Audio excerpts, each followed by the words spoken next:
Kami dari Angkatan 18, kelompok 1, kelompok kecil 2, tugas tentang analisis isu global dengan tema prioritas nasional ke-15, yaitu reformasi birokrasi. Kami mengangkat judul yaitu strategi penguatan daya saing nasional di tengah tantangan ekonomi global dan akselerasi digital. Sebelum itu, izin memperkenalkan diri. Mohon izin, perkenalkan, nama saya Luki Ahmad Yamulo, nomor absen 6. Mohon izin memperkenalkan diri, nama saya Muhammad Amar Rashid, nomor absen 7. Mohon izin memperkenalkan diri. Nama saya Muhammad Fadil, nomor absen 8. Mohon izin memperkenalkan diri, nama saya Muhammad Fajar Fitri Hidayat, nomor absen 9. Mohon izin memperkenalkan diri, nama saya Muhammad Hafid Fadil, nomor absen 10. Baik, pada slide ini kita melihat latar belakang mengapa transformasi birokrasi menjadi sangat penting saat ini. Birokrasi Indonesia saat ini berada di dua tekanan besar yang menuntut respon strategis dan cepat. Yang pertama dari sisi lingkungan eksternal.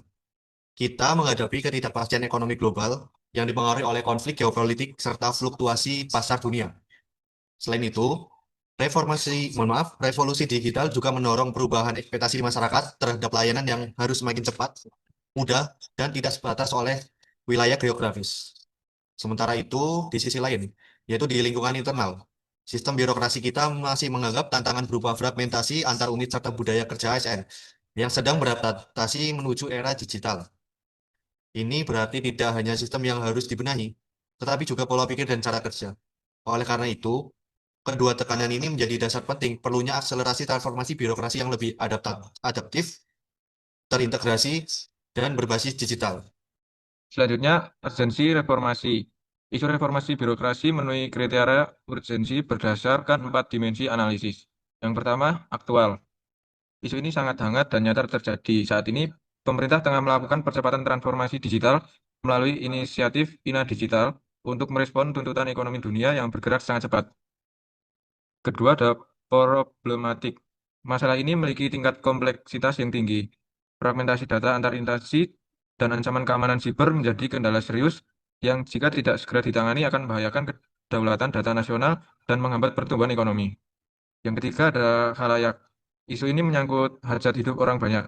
Inefisiensi birokrasi berdampak langsung pada seluruh lapisan masyarakat, mulai dari pelaku UMKM yang mengurus izin usaha hingga masyarakat luas yang membutuhkan layanan administrasi kependudukan dan bantuan sosial.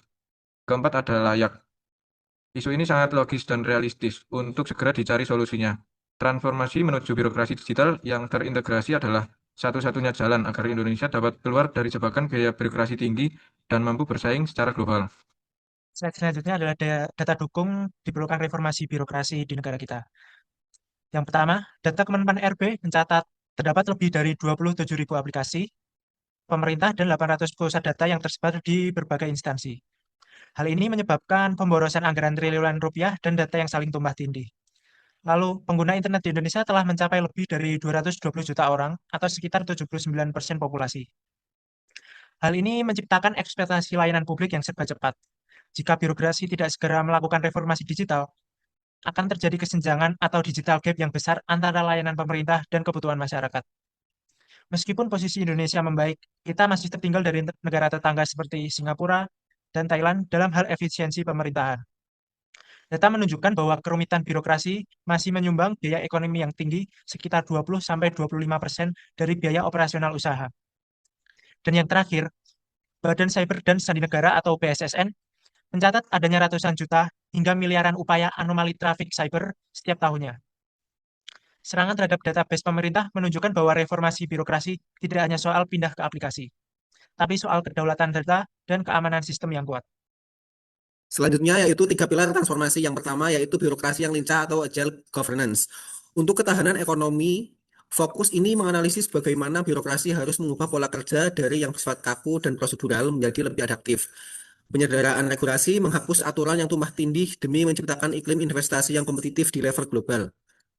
Kecepatan pengambilan keputusan memastikan birokrasi mampu merespon fluktuasi pasar dunia seperti kenaikan harga komoditas atau krisis energi dengan kebijakan yang akurat dan tepat waktu. Yang kedua yaitu integrasi layanan publik atau GovTech Indonesia. Fokus ini menyoroti transisi dari banyaknya aplikasi instansi yang terfragmentasi menuju satu ekonomi sistem digital yang terpadu. Portal Pelayanan Publik Nasional atau INA Digital, menganalisis urgensi penyatuan layanan kependudukan, perizinan, dan bantuan sosial dalam satu pintu untuk efisiensi anggaran dan waktu. Kemudian kedaulatan dan keamanan data, memastikan bahwa transformasi digital diimbangi dengan sistem keamanan siber yang kuat guna melindungi data warga negara dari ancaman global. Yang ketiga adalah transformasi SDM aparatur menuju era digital society. Fokus ini melihat faktor manusia sebagai penggerak utama perubahan.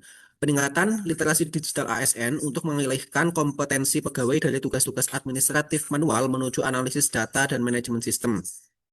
Perubahan budaya kerja mengikis mentalitas ekosektoral antar instansi dan menggantinya dengan budaya kolaborasi digital yang berorientasi pada kemudahan masyarakat. Selanjutnya ada analisis SWOT, kekuatan dan kelemahan. Yang pertama, ini ada faktor internal, yaitu strength. Ada payung hukum SPBE dan INA Digital. Adanya payung hukum yang kuat melalui Perpres Sistem Pemerintahan Berbasis Elektronik atau SPBE dan pembentukan digital ini sebagai penyatu layanan nasional. Kemudian yang kedua ada bonus demokrasi ASN milenial atau Gen Z. Jadi sebagian besar struktur pegawai kini mulai diisi oleh generasi milenial dan Gen Z yang memiliki literasi teknologi tinggi dan lebih adaptif terhadap perubahan. Kemudian yang ketiga ada infrastruktur digital dasar tersedia. Pemerintah telah memiliki jaringan intrapemerintah dan pusat data nasional atau PDN yang terus dikembangkan untuk mendukung integrasi data. Kemudian ada weakness atau kelemahan. Di sini yang pertama ada ego sektoral antar instansi. Masih kuatnya ego antar instansi yang menyebabkan data tidak saling terhubung dan munculnya ribuan aplikasi yang berdiri sendiri atau fragmentasi. Kemudian yang kedua, budaya kerja kaku dan hierarkis. Prosedur birokrasi yang masih bersifat hierarkis dan formalistik sehingga seringkali lambat dalam merespon dinamika ekonomi yang cepat. Kemudian yang ketiga, ada kesenjangan kompetensi digital. Belum meratanya keahlian digital di seluruh lini, terutama pada level pimpinan senior dan aparatur di daerah terpencil. Baik, yang ketiga ada opportunities atau peluang. Beberapa faktor eksternal yang dapat dimanfaatkan yaitu 220 juta pengguna internet. Hal tersebut menunjukkan tingginya penetrasi internet. Lebih dari 220 juta penduduk Indonesia sudah terkoneksi dengan internet, yang mana memudahkan sosialisasi dan adopsi layanan publik yang berbasis pada aplikasi. Selanjutnya, minat investasi global tinggi. Sebagai salah satu kekuatan ekonomi di Asia Tenggara, Indonesia menjadi tujuan utama investasi digital jika birokrasinya mampu memberikan kepastian hukum dan efisiensi. Yang ketiga ada adopsi teknologi AI dan Big Data. Peluang penggunaan kecerdasan buatan untuk membantu percepatan pengambilan keputusan dan analisis data besar dalam merespon isu global. Yang keempat ada threat atau ancaman. Faktor eksternalnya yang perlu diwaspadai yaitu ketidakpastian ekonomi global. Gejolak pasar dunia dan konflik geopolitik dapat mengganggu stabilitas fiskal dan mengalihkan fokus anggaran dari agenda reformasi birokrasi. Yang kedua ada kejahatan siber meningkat. Cybercrime, ancaman peretasan dan kebocoran data nasional yang semakin meningkat seiring dengan proses digitalisasi massal. Yang keempat, persaingan regional ketat. Negara-negara tetangga terus melakukan inovasi birokrasi yang agresif. Jika Indonesia terlambat, investor akan beralih ke negara yang lebih efisien, seperti negara-negara tetangga tersebut.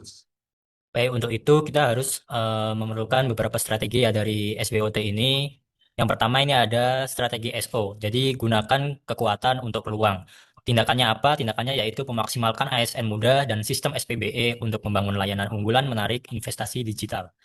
Kemudian yang kedua kita perlu strategi WO atau atasi kelemahan dengan peluang. Tindakannya mengintegrasikan ribuan aplikasi menjadi satu portal nasional atau INA Digital guna memenuhi ekspektasi masyarakat yang sudah melek digital. Selanjutnya, strategi ST, yang mana menggunakan kekuatan menghadapi ancaman. Tindakannya yaitu memperkuat kedaulatan data melalui pusat data nasional untuk menangkal serangan cyber dan menjaga kepercayaan global. Strategi yang keempat yaitu strategi WT, meminimalisir kelemahan dan menghindari ancaman. Dengan tindakan melakukan penyederhanaan regulasi secara drastis, agar birokrasi tidak menjadi beban saat krisis ekonomi global melanda. Baik, selanjutnya ada matriks alternatif penyelesaian. terdiri dari alternatif penyelesaian, tahapan setiap alternatif, hasil yang diharapkan, dan para pihak yang terkait. Alternatif penyelesaian yang pertama, akselerasi integrasi layanan melalui portal nasional, INA Digital. Tahapan setiap alternatifnya yaitu audit dan pemetaan seluruh aplikasi instansi, migrasi data ke pusat data nasional, penyambungan antar layanan melalui sistem interoperability. Hasil yang diharapkan yaitu terciptanya satu pintu layanan yang efisien, transparan, menghemat biaya operasional negara. Para pihak yang terkait yaitu Kemenpan RB, Komdigi, Peruri, dan seluruh kementerian lembaga daerah. Yang kedua, penyederhanaan regulasi dan transformasi proses bisnis deregulasi. Tahapan setiap alternatifnya, identifikasi aturan yang tumpang tindih antara pusat dan daerah, penyusunan SOP baru yang berbasis pada kecepatan digital, pemangkasan alur birokrasi yang berlapis. Hasil yang diharapkan yaitu birokrasi yang lincah, peningkatan indeks kemudahan berusaha, dan daya saing ekonomi yang lebih kuat. Para pihak yang terkait yaitu Kemenkum, Kemeninvestasi atau BKPM, dan Pemda. Yang ketiga, manajemen talenta dan penguatan kompetensi digital ASN. Tahapannya, pemetaan profil kompetensi digital ASN melalui asesmen. Pelatihan intensif terkait analis data, AI, dan manajemen cyber. Penerapan sistem meritokrasi dalam pengisian jabatan strategis. Hasil yang diharapkan yaitu ASN yang profesional, memiliki digital mindset, dan mampu bekerja sama secara efektif di level global. Para pihak yang terkait yaitu BKN, Lembaga Administrasi Negara, dan Bappenas. Saya lanjutkan lalu ya, alternatif penyelesaian yang keempat ada penguatan sistem keamanan cyber dan kedaulatan data. Tahapan alternatif yang dapat kita lakukan yang pertama adalah penguatan enkripsi dan sistem pertahanan firewall pada portal pelayanan. Lalu yang kedua ada sosialisasi keamanan informasi kepada seluruh pengguna sistem. Dan yang terakhir adalah pembentukan tim tanggap darurat cyber atau CSIRT. Hasil yang diharapkan dari alternatif ini yaitu keamanan data nasional terjamin, meminimalisir risiko kebocoran data, dan juga meningkatkan kepercayaan internasional. Para pihak yang terkait yaitu yang pertama ada BSSN, lalu yang kedua ada BIN, dan yang terakhir adalah Komdigi. Yang terakhir alternatif penyelesaian yaitu implementasi pengambilan keputusan berbasis data atau data driven policy. Tahapan alternatif yang dapat dilakukan yang pertama adalah pembangunan dashboard data real time untuk pimpinan instansi. Yang kedua, penggunaan, dan yang terakhir adalah pangan. Hasil yang diharapkan dari alternatif ini yaitu kebijakan pemerintah yang lebih akurat, responsif, dan tepat sasaran terhadap dinamika global. Para pihak yang terkait yaitu yang pertama ada BPS, yang kedua ada Bappenas, dan yang terakhir yaitu seluruh pimpinan kementerian, lembaga, atau departemen. Baik, selanjutnya kami dapat tarik kesimpulan dan rekomendasi berdasarkan seluruh rangkaian analisis mengenai urgensi reformasi birokrasi dalam menghadapi tantangan ekonomi global dan akselerasi digitalisasi. Dapat disimpulkan beberapa poin utama sebagai berikut. Yang pertama yaitu urgensi strategis. Reformasi birokrasi bukan lagi sekedar pilihan administratif, melainkan instrumen pertahanan nasional. Posisi daya saing Indonesia memiliki kekuatan berupa komitmen regulasi SPBE dan ASN generasi muda yang adiktif. Namun, hal ini dibayangi oleh kelemahan berupa ego sektoral dan ancaman serangan siber serta persaingan regional. Kunci keberhasilan terletak pada kemampuan pemerintah mengubah kelemahan menjadi peluang melalui integrasi sistem nasional. Yang kedua yaitu fokus transformasi. Penyelesaian isu utama berpusat pada 3 pilar yaitu birokrasi yang lincah untuk merespon pasar global. Kedua, integrasi layanan digital atau INA digital untuk menghapus fragmentasi, dan yang terakhir peningkatan kompetensi ASN agar memiliki digital mindset.